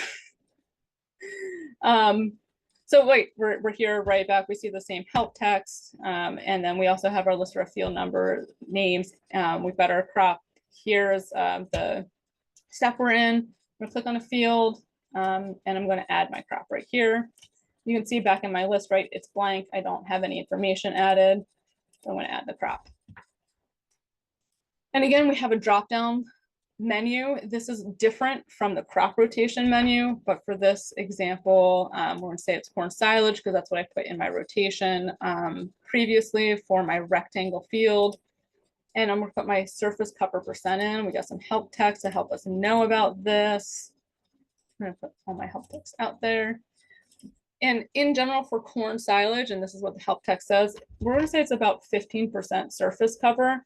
And I know towards the end of the season, there's a real strong canopy cover, almost 100% seems covered by the corn biomass. Like if you were to hover above the cornfield, you wouldn't be able to see any bare ground. But there's a lot of the season where there is bare ground for a for corn, unless they're no tilling into rolled down cover crop, but that's pretty infrequent. So in general, 15%. Corn silage, always 0 legume content. And this is really for hay and pasture crops. And then we put our cultural practices, which for this case, we're going to say we cover crops, like we said in our rotation, and no-till. And then we have this crop description. We have these 4 options. goCrop will try to match up as best as it can with the crop that you put in, but it's still worth looking at. And really the answer for this helps goCrop know that when you're updating a plan, what to roll over and what not to roll over. If you've got hay, it's perennial year after year, goCrop will copy it. But if it's a annual crop like corn or soy, it might not make sense to copy that crop information over because you're only going to, because you might change that more frequently than you would an annual crop. And then we have these 2 other options too to help goCrop manage the data, which is an annual crop that may have overwintered from last year, which could be a winter wheat, or maybe you're planning on planting a winter wheat this fall, in which case you would choose annual, but will overwinter into next year. And again, that just helps goCrop on the back end figure out where to put the information, how to roll things over. So I have my corn silage crop. It is incomplete because these subsections are also incomplete. I've got my crop details I just filled out. That is correct, but my yield and harvest plan are not filled out. I'm going to add those. And for our harvest plan, corn silage, it's not a cover crop. It's not a cover crop. It won't be harvested, so I'm not going to check either of those. And I'm going to put my anticipated yield. goCrop defaults to tons per acre. But there are other options if that's what makes sense for your producer. I'm going to choose 25 and I'm going to have 1 harvest. I think one note I want to add on the harvest plan and the anticipated yield is that this is in dry matter tons. This particularly comes up when people might be having a crop for hay and they're like, oh, I get 8 tons out of off of my field the entire season. And that might be true if they're thinking about it in wet tons, but on a dry matter basis, that might be on a high end more like 5, but more typically like 4. So just in case, you know, someone's like, oh yeah, I get 35 tons per acre of corn silage. That could be true, but most likely that's on a wet ton basis, and just try to think about it more on a dry ton basis. And if you are having those kind of conversations with your producer and have more questions, reach out to someone in extension and we can kind of help navigate that conversation to get at what this total anticipated yield will be. All right, I'm going to save this.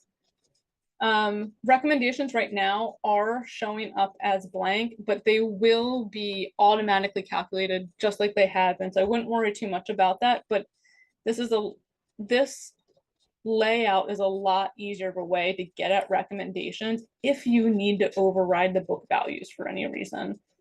You can also see really quick which crop you're talking about too. I'm going to close this. It's 2:59, and I'm going to stop sharing the screen. I know that we didn't get to nutrient balancing, looking at reports, looking at records or farm assets yet, but I think that we will schedule another tutorial to look at some of these other pieces that we just don't have time to get to today.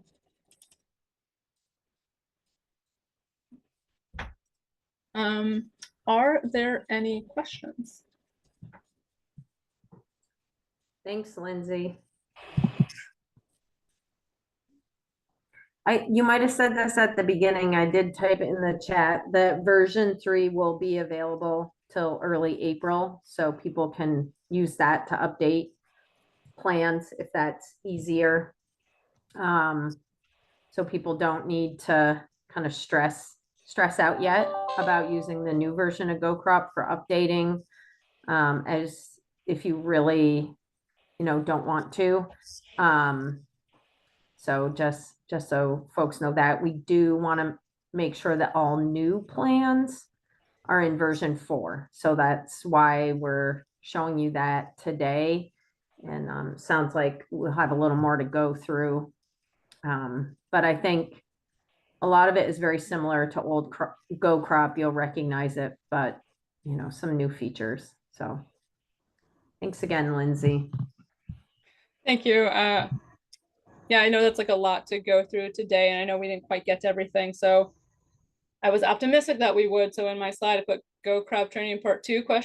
But really that's like an exclamation mark, because we get to meet again to do some more. And then we'll schedule another time that really focuses on updates, but we'll also go through some of the new features and functionality too.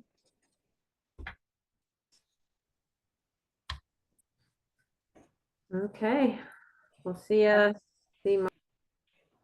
Did you have a thought, Lindsay, when you'd want to continue another training, or do you want to wait and kind of look through calendars? Yeah, I think maybe it would make sense for us to connect with some of the organizations who have shown up today to see when we can do a next session. But I'm thinking maybe in a couple of weeks we could put something together. Okay. All right. Thanks, everyone. Thank you. And there's my contact information on the screen if you need it too again.